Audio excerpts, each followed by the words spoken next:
La sexualité est apparue il y a environ 1,5 milliard d'années et depuis elle n'a cessé de varier selon les espèces. Chez les animaux, la séduction et la sexualité se présentent parfois sous des formes assez étranges. Voici donc aujourd'hui 7 pratiques sexuelles étranges chez les animaux.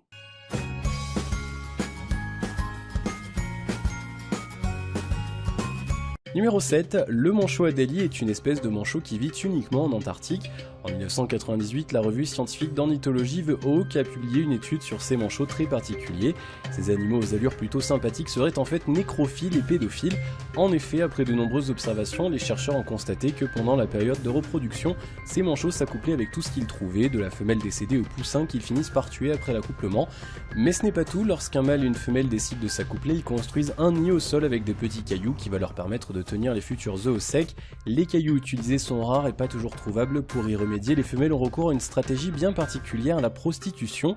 Elles commencent par repérer un mâle solitaire qui a déjà construit son nid dans l'espoir de trouver une femelle.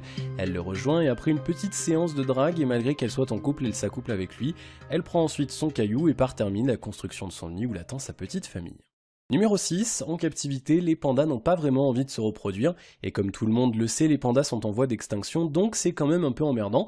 Voulant éviter cela, dans un zoo, des scientifiques ont montré à une femelle de 5 ans un film pornographique avec des pandas s'accouplant afin de lui donner envie de faire pareil, et ça a marché, elle n'a pas tardé à s'intéresser au mâle qui partage sa vie pour s'accoupler. Numéro 5, le mannequin à cuisse jaune est un petit oiseau tout mignon qui n'a rien à envier à Michael Jackson. Pour séduire sa partenaire, le mannequin se transforme en roi de la danse et plus précisément il fait du moonwalk sur les branches. Numéro 4, les dauphins ont beaucoup de points communs avec les humains. Par exemple, on a récemment découvert que certains d'entre eux se droguaient. Je vous avais parlé du poisson globe dans ma vidéo top 10 des animaux les plus venimeux pour ceux qui ne l'ont pas regardé. Quand les poissons globes sont attaqués, ils se gonflent et libèrent une neurotoxine mortelle, mais à faible dose, cette substance agit comme une drogue. Les dauphins mordent légèrement le poisson pour absorber la toxine et planent tranquillement, se faisant passer le poisson chacun leur tour. Mais à part ce fait, les dauphins ont un comportement sexuel très développé et de nombreux exemples nous le prouvent, comme ce dauphin nécrophile qui se masturbe avec un poisson mort.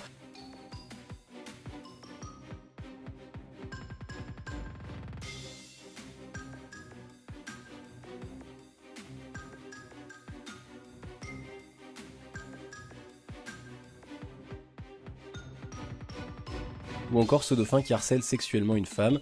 Bien sûr et fort heureusement, cela reste des phénomènes rares. Pour les cas de dauphins qui harcèlent sexuellement des humains, Gaëlle Gauthier, cofondatrice de l'association Aliarc, a déclaré « Il existe une famille de dauphins appelés les dauphins ambassadeurs. Ces dauphins sont des solitaires qui ont quitté le groupe ou en ont été rejetés. Ils sont en recherche de contact et frustrés sexuellement. Ils vont scanner les baigneurs grâce à leur système d'écholocation, puis se rapprocher d'eux, se frotter contre eux. Il peut même arriver qu'ils attrapent un baigneur par la main ou une jambe et tentent de l'entraîner par le fond pour s'accoupler. » Des cas d'infanticide ont aussi été observés chez certaines populations de dauphins bien précises. D'après l'université d'Aberdeen, la plupart d'entre elles ont été observées chez les grands dauphins, plus couramment appelés les turciopes. Les bébés dauphins morts retrouvés depuis les années 90 présentaient tous des traces de morsures de leurs semblables. Les théories que proposent les chercheurs sont les suivantes. La frustration sexuelle, en effet les dauphins femelles ne sont pas fertiles pendant la période d'allaitement. Les mâles tueraient donc des bébés dauphins pour pouvoir s'accoupler avec les femelles. Les chercheurs ont remarqué que la femelle s'accouplait déjà avec un autre mâle quelques jours après avoir perdu son bébé. La deuxième théorie proposée est l'automutilation due à des ressources insuffisantes. En effet, la diminution des stocks de poissons conduirait les mâles ou les femelles à tuer tous leurs enfants.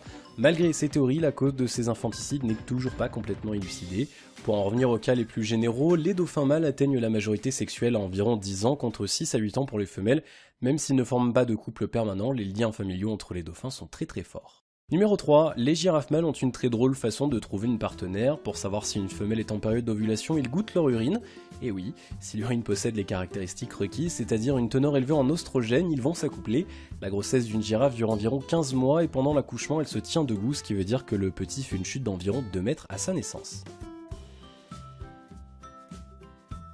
Numéro 2, le Pseudobicéros sancocanus est une espèce de ver plat connu pour ses combats de pénis. En fait, ce sont des vers hermaphrodites, c'est-à-dire qu'ils possèdent les organes reproducteurs des deux sexes. Du coup, quand deux vers veulent s'accoupler pour savoir qui sera la mère et le père, ils entament un combat à l'aide de leur pénis. Le premier qui perce l'autre lui glisse au passage sa semence pour le féconder. Le perdant endosse le rôle de la mère. Numéro 1, chez les acariens Acarophénax, les femelles sont enceintes avant leur naissance. En fait, ces acariens sont stockés dans l'abdomen de leur mère qui est extrêmement gonflé comme on le voit sur la photo. Le mâle qui est encore à l'intérieur s'accouple immédiatement avec toutes ses sœurs tour à tour. Après cet effort brusque, celui-ci meurt et les femelles qui naissent sont déjà enceintes. Ce qui est encore plus étrange, c'est que les femelles fertilisées mangent ensuite le corps de leurs frères morts et dévorent également leur propre mère de l'intérieur. Cette nourriture servira probablement à nourrir leurs propres œufs où le même phénomène devrait se reproduire. Voilà, c'est déjà la fin de cette vidéo. Si mes thèmes vous intéressent, n'hésitez surtout pas à vous abonner et à liker. On se retrouve très bientôt pour une nouvelle vidéo. À la prochaine!